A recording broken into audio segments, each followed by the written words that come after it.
Baik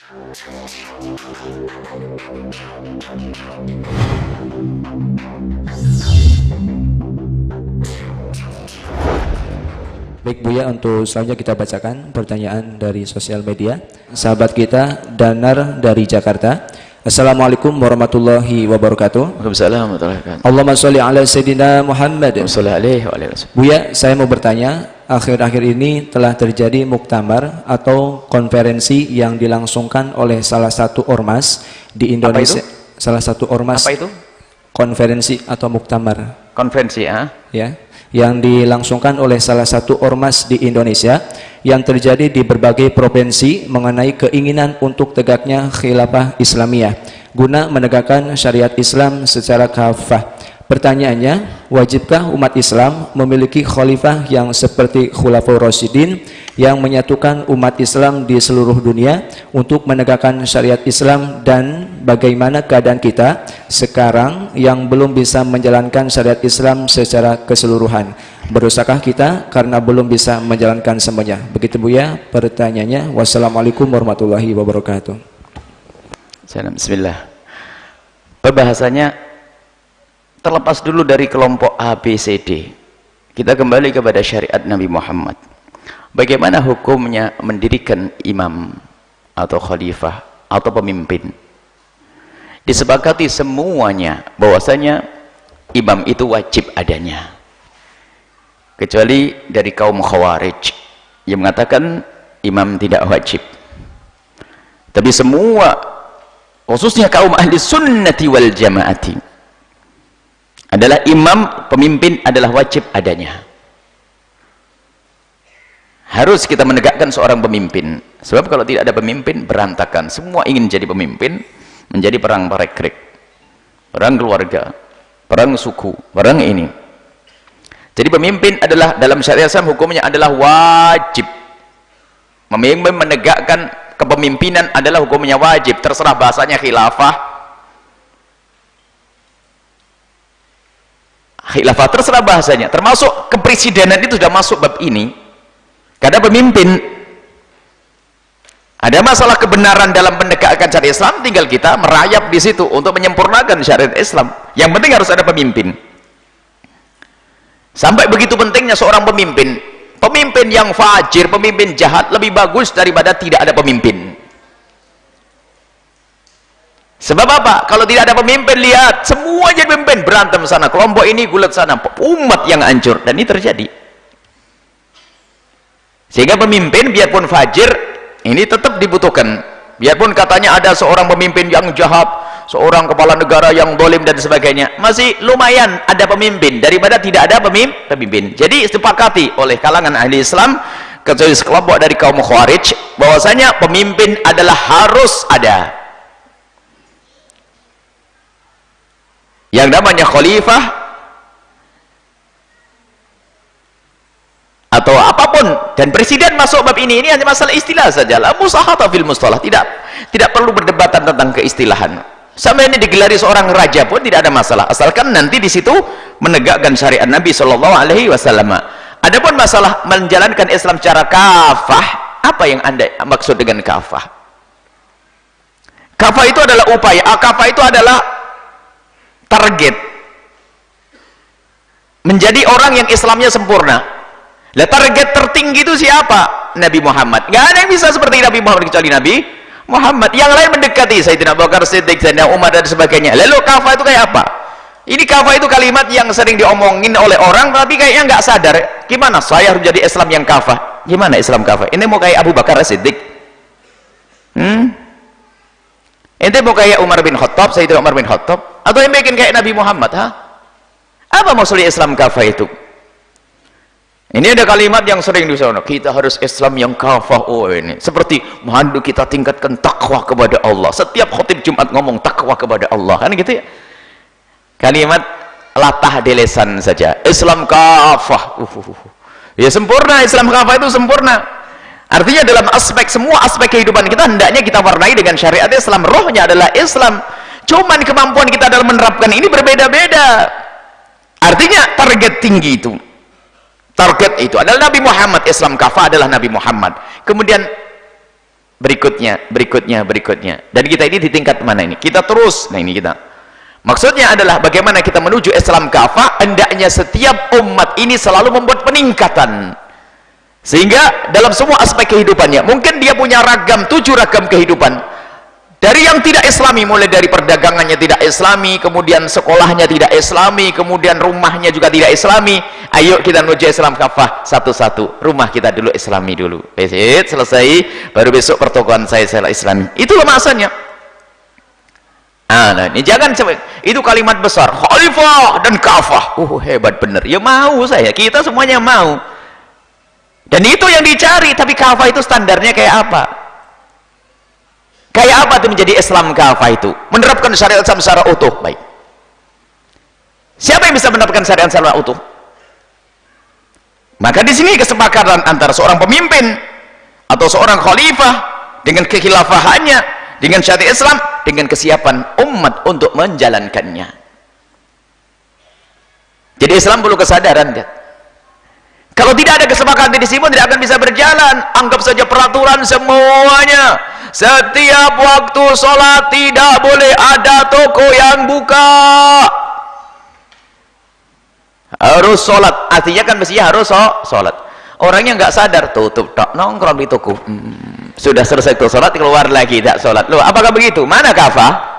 Katanya syariat Islam, menegakkan negara Islam. Wah, ini polisi keliling itu. Dan mungkin nggak sholat juga itu. Lihat. Mana ini? Jadi ini artinya apa? Kita membuat peningkatan terus Islam kafah. Jadi jangan sampai kita ini dibuai oleh hayal, lalu kita meninggalkan sesuatu yang selama ini sudah kita bangun, lalu kita ikut kelompok yang tidak tuh jelas akidahnya seperti apa, ikut-ikutan ke sana. Selama ini kita bangun di rumah kita, pelan-pelan ngajari anak kita pakai baju yang cantik, ngajari sholat yang benar, pelahan dan sebagainya. Sibuk urusan ini. Urusan yang gede katanya ngurusi khilafah dan sebagainya. Tatanya anaknya, katanya memang menegakkan syariat Islam, masuk ke rumahnya, anak istrinya nggak pakai kerudung, kan aneh. Bahkan katanya salah satu 2 anaknya masuk penjara karena mabuk, kan begitu. Lah kamu punya negeri sendiri yang presiden, yang kamu menterinya istrimu nggak bisa ngatur, mau sok pengatur negara besar ini, mau apa? Tanpa kita melemahkan semangat orang yang ingin menegakkan syariat Islam, tidak. Akan tapi ketahuilah, secara umum dalam Islam adalah seorang pemimpin harus ada. Dan seorang presiden sudah bisa disahkan sebagai seorang imam. Bisa disahkan sebagai seorang imam. Adapun masalah undang-undang di bawahnya, ayo kita semuanya berusaha untuk menyempurnakan ini semuanya. Nah, ini seperti itu, imam sah. Bahkan kita pun dalam Islam, dalam akidah kita ahli sunnati wal jamaati, tidak boleh kita membuat satu kudeta. Kudeta tidak berkenakan. Keluar, bukan kudeta, keluar dari imam, biarpun imam itu katanya fajir. Sebab kalau keluar dari seorang pemimpin, biar pemimpin itu tidak benar, akan terjadi keributan yang lebih besar lagi. Ini pengen punya negara kecil, gulet itu perbuatan. Sebenarnya ini adalah zaman dulu di saat tidak ada pemerintahan, termasuk di daerah mana, daerah Somal atau mana itu, di saat tidak ada pemerintahan, wah berantem, tidak ada keamanan, tidak ada penegak hukum. Biarpun penegak hukum tidak adil, masih lumayan, masih ada penegak hukum. Jadi waktu itu berantem, pembunuhan ini, pembunuhan. Di atas waktu ada pembunuhan, siapa yang harus, kepada siapa menuntut keadilan ini? Ini berbahaya sekali, tidak ada pemimpin. Satu. Jadi pemimpin dalam Islam harus ada. Lah maka dari itu yuk kita berdoa, berusaha mengangkat pemimpin yang benar. Ini tugas kita. Pemimpin seorang muslim yang benar, yang bakal bisa menegakkan syariat Islam, dan kita bantu, kita dukung semuanya. Satu. Kemudian jika ada sekelompok yang ingin menyeru adanya menegakkan khilafah, khilafah seperti apa yang Anda inginkan? Mana konsep khilafahmu? Ini ada guyonan waktu Indonesia itu mau dibentuk dulu tuh, guyonan tapi serius. Jadi tawar-menawar antara pakar-pakar politik, mungkin kaum nasionalis dengan Islamis. Itu dia tawar-menawar yang sangat luar biasa. Dengan nasionalis waktu itu adalah sudah sangat paham tentang bagaimana mengatur negara, karena mereka sudah akrab dengan kepemimpinan. Kalau bahasa sederhananya begini loh ya, kalau seandainya Indonesia ini diserahkan kepadamu, hei Ustadz, gimana kau nyusun undang-undangnya, bisa enggak? Apakah kau ajari Fathul Qorib sama Fathul Mu'in gitu? Ayo, Gimana mengatur undang-undang pidana, undang-undang perdata, kok rapikan ini. Jadi cenderung kita ini masalah ini harus ada punya persiapan kaum muslimin ini. Bagaimana menyusun ada bunut bannya atau poin-poin atau pasal-pasal dalam Islam, dirapikan fikih. Jadi dulu ada dalam madhab Abu Hanifah itu ada ahkam adliyah, itu menyusun fikih-fikih yang sudah disesuaikan dengan metode penyusunan hukum-hukum modern itu. Jadi ada dirapikan seperti itu. Dan kita perlu ulama itu berkumpul untuk itu semua, sehingga apa? Islam menjawab semuanya. Dan kita tinggal mempersiapkan ini semua, dan negara membuka untuk ini. Tinggal siapa yang memperjuangkan. Sebab permasalahannya adalah perjuangan kita adalah tidak serius. Yang sudah nongkrong pun lupa, tidak berjuang lagi. Keasikan di kursinya sudah ongkang-ongkang, takut turun, akhirnya nggak berjuang lagi. Ini menjadi masalah juga, problem di negeri ini. Sampai guyonannya ada apa? Guyonan. Ini guyonan diungkapkan oleh seorang artis waktu itu. Tapi tak pikir omongannya ini kok ya keplek bener pas. Mantan artis yang jadi pejabat lebih serius menangani negara daripada mantan kiai yang jadi pejabat. Oh, bener juga ini omongan kayaknya. Mantan kiai kalau sudah jadi pejabat, kalau mantan artis berjuang di sana membebaskan ini, misalnya, apakah kiai yang lemah? Oh bukan, niatmu yang kurang. Hendaknya ini perjuangan ini harus tidak boleh berhenti. Ini kan guyonan, ini kan memukul berat, ini pukulan sebetulnya. Sampai suatu ketika saya hadir peresmian pondok, didatangi, kami hadir sebagai hadirin saja di luar Jawa sana, dihadiri seorang gubernur peresmian seorang pondok. Gubernur itu bahasanya tuh cantik, kalimatnya sedikit tapi nyelkit. Alhamdulillah hari ini kita meresmikan sebuah pondok pesantren. Semoga ini pondok pesantren bisa benar-benar menjadi cikal bakal pendidikan yang benar di sini, sebab sekarang banyak kiai yang meninggalkan pondok pesantren karena udah ada ini pejabat tuh, emang yang benar juga ini. Ada di Kalimantan sana waktu itu, saya dengar omongannya, banyak kiai yang meninggalkan pondok pesantren. Semoga ini pondok pesantren ditunggui betul sama kiainya. Nah, ini jadi ada hal-hal yang sebetulnya itu kritikan. Jadi di kalimat yang benar juga ini ya, biarpun keluar dari seorang gubernur ya, tapi kemudian dari seorang artis yang jadi lihat artis lebih banyak berjuang itu, lihat artis yang tokoh, biarpun banyak juga dari artis yang enggak ini, cuman kan yang ditampakkan kan begitu. Jadi kembali kepada masalah khilafah tadi, yang kalau memang Anda pengen mendukung sebuah khilafah, sebenarnya kita dalam negeri Indonesia itu sudah ada kepemimpinan. Biarpun dalam Islam tidak ada istilah demokrasi, yang ada adalah syura, akan tapi negara kita tuh semacam ini itu kita sebenarnya bisa memanfaatkan keadaan ini. Demokrasi itu adalah sebenarnya sarana untuk mencapai kepada tujuan. Tujuannya adalah mewujudkan seorang pemimpin. Biarpun secara dalam syariat Islam itu demokrasi tidak berlaku, sebab pikiran orang alim satu tidak sama dengan pikiran orang fasik, pasti berbeda, tidak bisa disamakan satu-satu. Akan tapi sebetulnya dalam kesempatan yang semacam ini di negeri yang katanya ingin menegakkan demokrasi, ini sebenarnya kesempatan bagi kita untuk membangun Islam. Membangun Islam, kejayaan Islam itu dengan kita. Kalau seandainya umat Islam itu sepakat semuanya, nggak usah noleh-toleh sana sini, yang aku pilih adalah begini, beresin. Umat Islam mayoritas semuanya, nggak usah keluar fatwa nanti yang membingungkan bahwa saya pemimpin di luar Islam asalkan adil lebih bagus. Nggak usah ada fatwa yang aneh begitu. Kita perlu membangun kekuatan dalam Islam ini. Kenapa? Yang katanya demokrasi, memang kita demokrasi tidak ada dalam Islam, adanya syura. Tapi pun sudah ada kesempatan bagi kita untuk menghadirkan pemimpin yang benar, pemimpin yang hebat. Karena siapapun boleh jadi pemimpin hari ini. Siapapun boleh menjadi seorang presiden hari ini. Biarpun dia adalah petani yang ada di kampung kita, boleh. Ini adalah secara teori kan begitu. Adapun masalah seluk-beluknya dalam memilih, kemudian kejahatan di dalam pemilihan, ini adalah urusan penjahat, itu kan bukan urusan kita berusaha saja.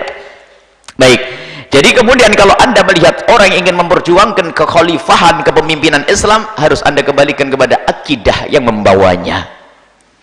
Jangan tergiur dengan istilah syariat Islam itu sendiri, sebab ada di tempat lain negara yang mengatasnamakan Islam tapi tidak mewakili Islam sama sekali. Bahkan terjadi kezaliman di dalamnya kepada kelompok Islam yang benar, ahli sunnati wal jamaatil asy'ariyati. Jadi kelompok apapun yang menyeru kepada menegakkan syariat Islam, Anda jangan bergabung kecuali dia mau ikrar bahwasanya akidahku adalah akidah ahli sunnati wal jamaatil asy'ariyati sufiyati. Selesai. Kalau tidak, biarpun slogannya menggaung ke penjuru dunia, awas, hati-hati. Kenapa? Akidah ahli sunnati wal jamaati asy'ariyati, akidah-akidah yang benar, yang membawa syariat benar, syariat keindahan, tidak ada teror di dalamnya, menghargai pendapat orang lain, menghargai agama lain. Kemudian setelah itu apa? Dan ini adalah yang menguasai dunia selama ini. Tidak ada alim besar yang ada di dunia kecuali sanad ilmunya sambung kepada akidah asy'ariyah dan sufiyah, dan ikut akidah dalam beribadah, ikut kaum ahli tasawuf. Kalau tidak begitu, Anda jangan ikut, biarpun gedenya kayak apa. Ini kaidah sederhana. Jangan mudah tertipu dengan gebiar. Oh, dia menegakkan syariat Islam luar biasa, kita pun ingin menegakkan syariat Islam. Tapi kalau akidahnya tidak seperti itu, enggak, saya tidak boleh tergiur. Ini saja. Jadi konferensi-konferensi yang dilakukan dimanapun, ketahuilah akidahmu apa. Jangan Anda terperdaya, jangan-jangan Anda akan dikeluarkan dari akidah itu seolah masuk agama apa negara Islam. Tatanya negara Islam yang akidahnya tidak sesuai dengan akidah orang-orang yang kita percaya selama ini, berarti Anda keluar dari kebenaran, maka Anda rugi, dan kerugian akidah adalah kerugian yang sangat besar. Ini saja.